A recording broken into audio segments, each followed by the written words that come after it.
Bonjour, je suis Andrés Lozano et je repris l'entreprise électronique Rayvel. J'ai toujours eu envie d'être en entrepreneuriat. J'ai Même si j'avais des emplois à temps plein, j'aimais lancer en affaires. J'avais comme des petites, business on the side comme on veut si on veut.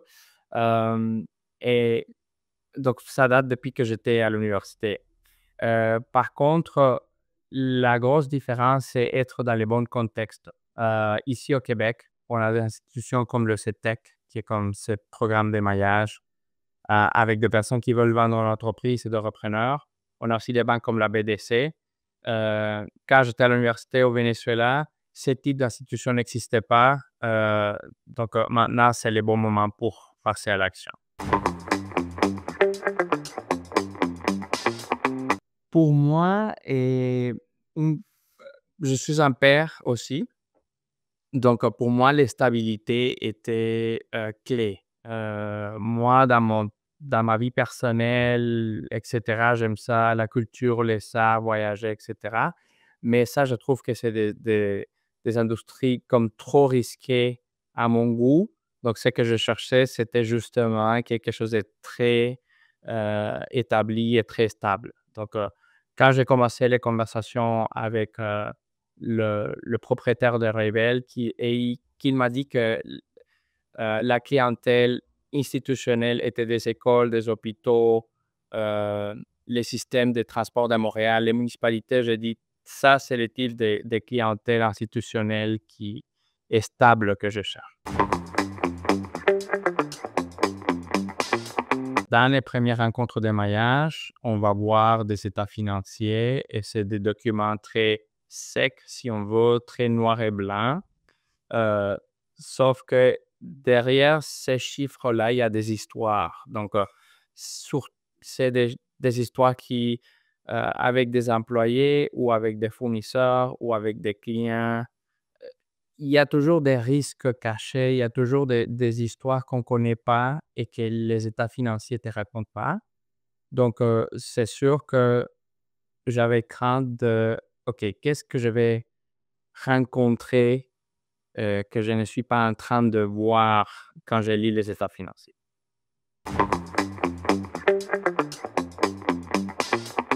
Non, mais toute mon expérience, avant d'acheter l'entreprise était en développement des affaires pour, des compagnies qui vendaient la technologie et la transformation numérique, au sein des entreprises, du secteur de détail, par exemple. Donc, Rayvel, même si notre clientèle la plus importante est institutionnelle, est en détaillant. Et justement, ce que je fais pendant la première année, c'est la transformation numérique de l'organisation et ça se passe bien.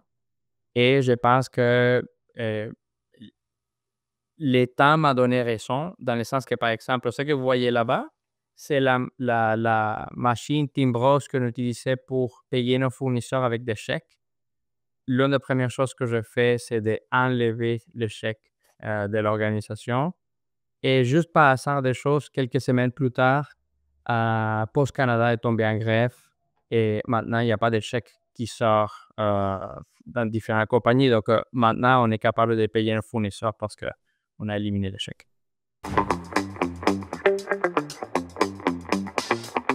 C'est sûr qu'il y a un lien de confiance humaine qui s'est établi entre moi et l'ancien propriétaire. Je lui ai rencontré, pour faire la petite histoire, je lui ai rencontré en 2019, peu avant le début de la pandémie. Après, la pandémie est survenue, donc j'ai mis comme les projets de reprenariat sur la glace. Mais à travers tout ce temps-là, j'ai rencontré toutes sortes d'entreprises. J'ai rencontré d'autres détaillants, j'ai rencontré des cafés, j'ai rencontré des compagnies de logiciels, toutes sortes d'entreprises. Et je revenais toujours au modèle d'affaires de Rebel. C'est une compagnie qui est là depuis 43 ans avec une clientèle établie. C'est une compagnie très solide. Donc, ça, c'est ce que je cherchais. Il y avait d'autres compagnies peut-être plus sexy ou plus modernes, mais il ne rencontrait pas les critères de stabilité que je cherchais. Une chose qui m'a aidé beaucoup, c'est l'ancien propriétaire. Il était là pendant les 6 mois suivants de l'achat de l'organisation. J'ai acheté, mettons, j'ai commencé comme employé en janvier, j'ai acheté en mars officiellement, et puis il a resté avec nous jusqu'à septembre. Donc, c'est sûr et certain que d'avoir sa présence ici était inestimable, pas seulement du point de vue de transfert de connaissances, mais aussi du point de vue de rassurer l'équipe qui est en place, dans le sens que, évidemment, toute l'équipe était habituée à travailler avec lui depuis des années. Donc, sa présence fonctionnait comme pour calmer tout le monde, pour rassurer tout le monde que la compagnie va être dans des bons mains, mettons.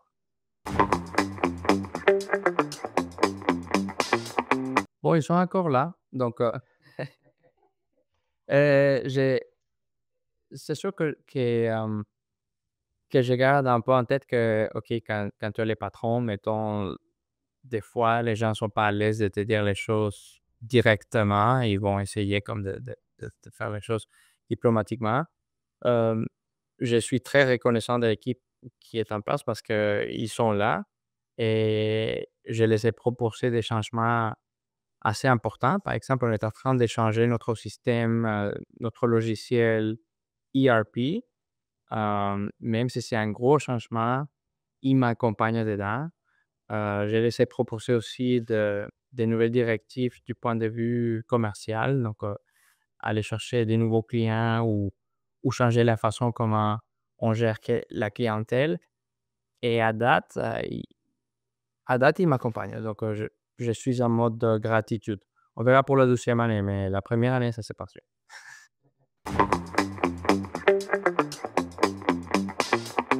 Projet, définitivement, expansion.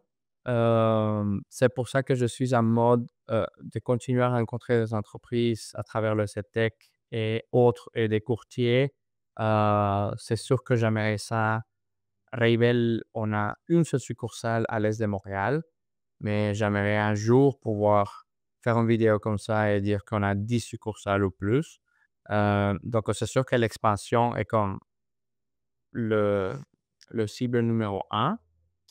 Et défi, finir ou continuer la transformation numérique, dans le sens que dans cette première année, on a fait pas mal de changements.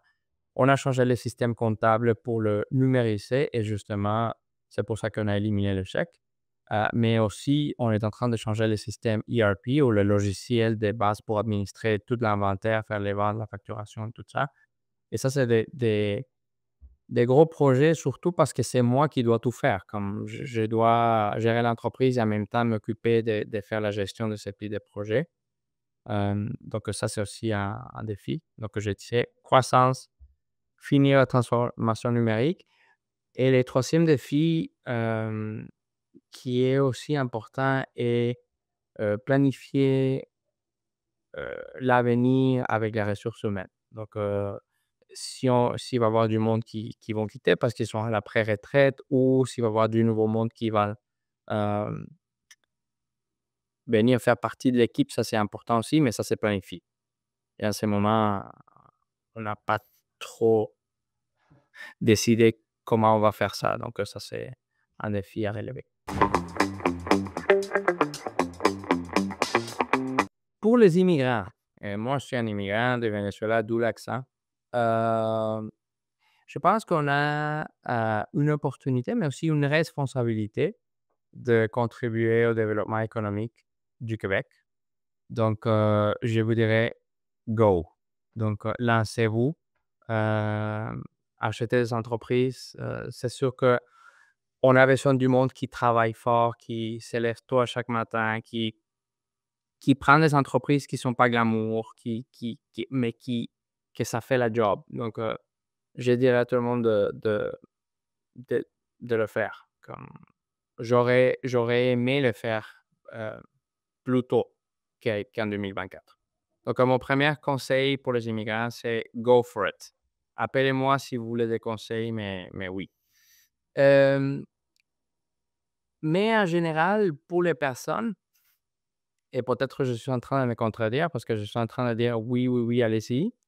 Mais en général, en tant qu'être humain, c'est aussi de prendre du recul et avoir l'humilité, pour reconnaître que des fois, c'est pas ton moment d'être entrepreneur.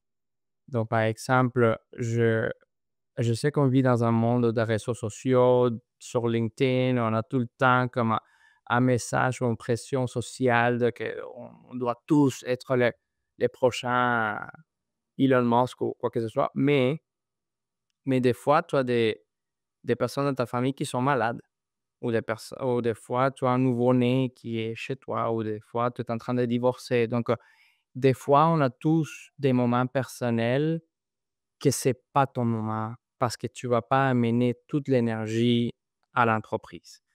Donc, oui, savoir c'est quand ton moment.